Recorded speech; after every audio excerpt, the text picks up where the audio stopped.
Hi everybody, Francisco here with 3D. Welcome back to our Sunday school. What we're featuring here today is going to be ACA 1500 grit sandpaper, and from RBL is going to be 1500 grit sandpaper. The difference right here, our paper from 3D is dry and RBL is wet.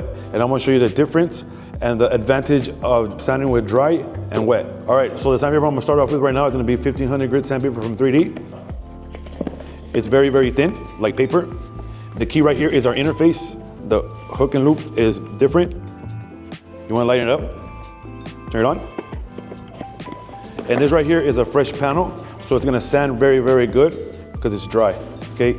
And if you guys can see right here, this panel has been painted before, and it's very, very dirty. I did this on purpose like that. You can see all the imperfections, the way it is from before and after.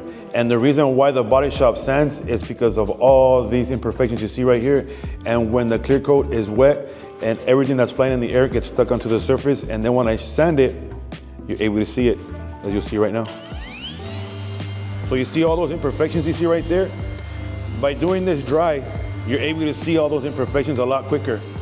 And like that, you're able to take them off a lot quicker instead of doing this, sanding, and waiting for it to dry. So you see all these imperfections. It's because it was really windy when I painted this, and it all got stuck right here. So don't worry, all of this is able to come off.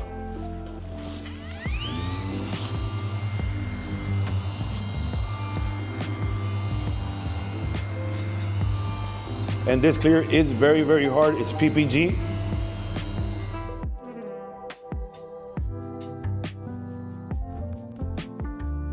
This clear coat wasn't as hard. It will sand a lot more, and you will see a lot of white dust. That would be the clear coat. But since it's clear, it's very hard. You don't see that white dust that much. So I'm going to change it to another new 1500 grit.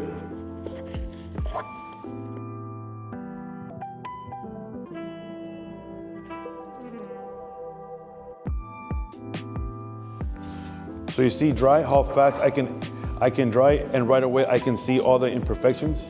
And if it was wet, I would have to wait for it can dry, and that's a waste of time because time is money. So now right here you can see all the imperfections, and I could just attack right away the imperfection.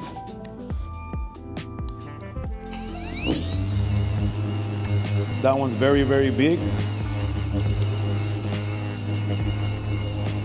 But you want to see how I leveled it out? So now I'm going to level everything the same way.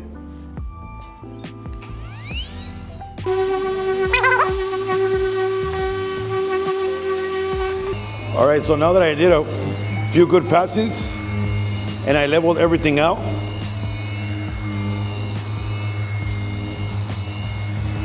I left the other half with all the imperfections. Like that, I can do it with the wet paper, and you guys can see the difference of wet and dry. How you're able to see the imperfections a lot faster. You dry, and you're able to do it a lot quicker. So now we're going to remove our 1500 grit sandpaper and our interface, and we're going to start off with 1000 grit sandpaper from RBL because it is wet and it is very hard clear, and it has a lot of imperfections. This right here doesn't have an interface. This right here has a little bit of foam, and it is a flat panel, so I really don't need an interface. So now what I am going to use is going to be from the Glow series, is a clay lube as a lubrication for the RBL sandpaper, 1000 grit sandpaper.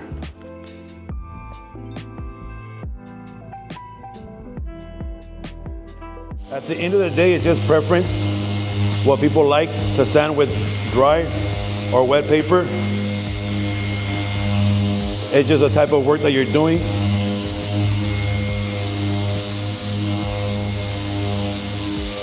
So you see right here, I cannot see through the water, so it looks all even. So I really don't know what's happening underneath. I don't know how much I'm leveling down because I cannot see it. And by doing it dry, you're able to see everything while you're doing it. So right here, I have to dry it, and then I have to wait for it to evaporate.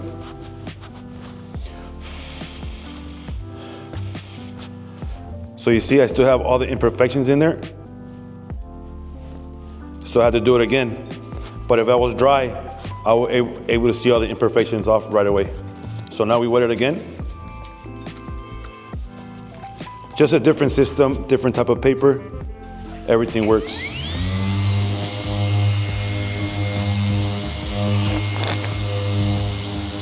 This paper right here is just like Trizac. It's not as expensive as Trizac, and it's just as effective as Trizac. You can get this paper, this wet paper, at rbl.com, or you can look at it at our 3D website. Pretty sure you can find it there. It's one of our sister companies.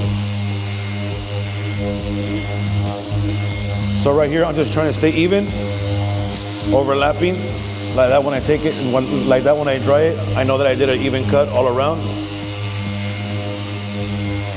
So now let's check our work again.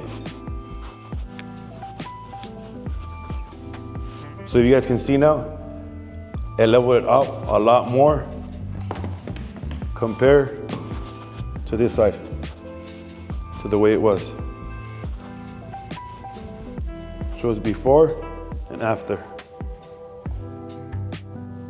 All right, so now I'm gonna remove 1,000 grit sandpaper, and I'm gonna jump straight to 3,000 grit sandpaper. I'm gonna skip 1,500 grit sandpaper, but I'm gonna pass 3,000 very good.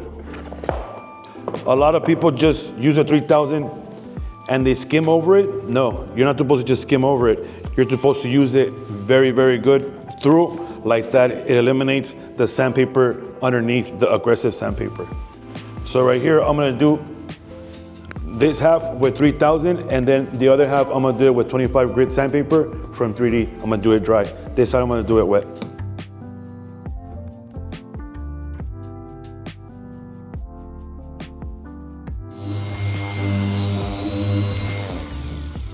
So this right here was 2,500 grit sandpaper.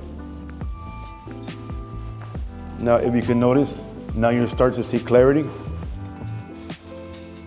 And if I sand it again with 5,000 grit sandpaper, you're gonna see a lot more clarity. But I'm gonna stop there. So now, I'm gonna add my interface back on there. I'm gonna remove my 15, and I'm gonna add 2,500 grit sandpaper. This right here is dry. And I'm gonna go over the 1,500 grit side.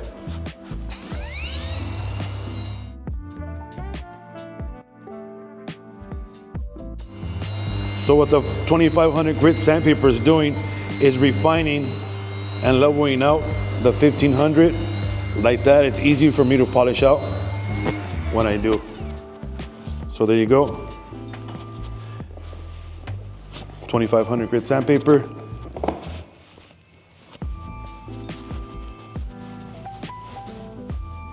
So now we start correcting. So now after that, we took off all the imperfections on this side right here on this panel. We did this square right here dry, and we did this side wet. 1,500, 2,500, 1,000 grit paper, and 3,000 wet. Okay, now we're gonna polish using our 6-inch 100% lamb's wool pad and ACA 510.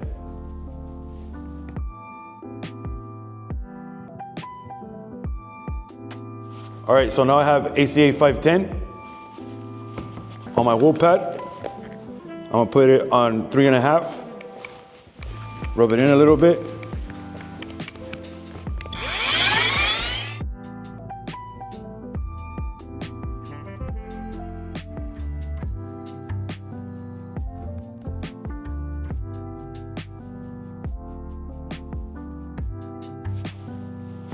So now we took off all the imperfections on the 15 and 2,500 grit side.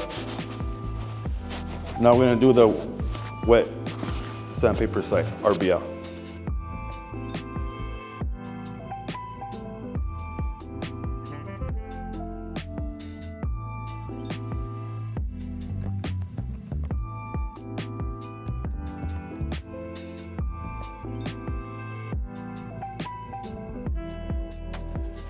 All right, you guys see right here, I already took off all the sand marks on both sides. I left it up here with sand marks like that. You guys can see the difference, but I'm gonna correct this right now as well.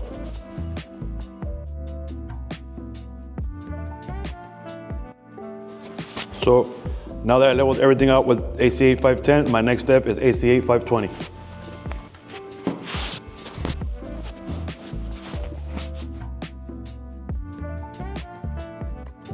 Okay, so now we're gonna change our pad.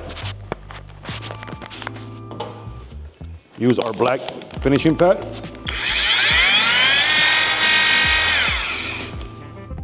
Spider pad with ACA 520.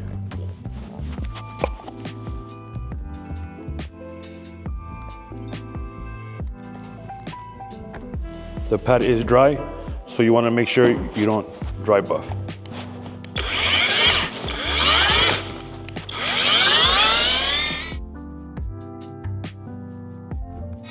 And what the 520 is doing right now, it's eliminating all the whip lines from the wool marks and the compound.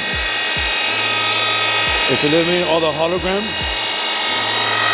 and all the light imperfections. And we're gonna reveal a true solid black color.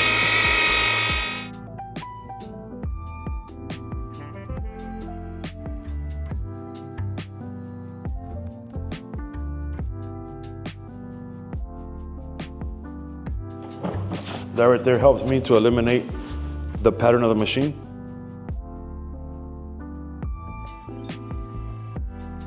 There's still some imperfections in there, but from the way it was, it's a day and night difference. Like that, you guys can see what a bad paint job can really look like when you put a little bit of effort to it. This panel will get a lot better.